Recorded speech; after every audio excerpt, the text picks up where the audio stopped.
দেখুন, মানে কুণাল ঘোষ, আমি তো কুণাল ঘোষের খুব ভক্ত। এবং এরকম একটি চরিত্র, আমি ওনাকে খুব স্টাডি করি। এবং ওনার কর্মকাণ্ড আমার ভালোই লাগে, মাঝে মধ্যে আমি ওনার পোস্ট টোস্ট শেয়ার করি।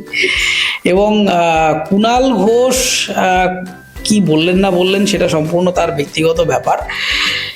এবারে দেখুন, আমি তো চাইলে কুণাল ঘোষকে মুখ্যমন্ত্রী হিসেবে দেখতে চাই, কারণ এরকম একজন চরিত্র, রাজনৈতিক চরিত্র, যিনি 180 ঘুরে যেতে পারেন, এর থেকে বড় পাল্টিবাজ নেতা আর কেউ হতে পারে না। আপনারা এই কি বলে, সিপিএম কে বলেন, শুভেন্দু অধিকারীকে বলেন, বা তৃণমূলের অন্য লোককে বলেন যে একসময় সিপিএম করতো, এক সময় তারপর তৃণমূল করে, তারপর বিজেপি করে, কিন্তু কুণাল ঘোষ হচ্ছে এদের বেঞ্চমার্ক, যিনি 180 ঘুরে যেতে পারেন। সকালবেলা এক কথা বলে রাত্রেবেলা আরেক কথা বলতে পারেন।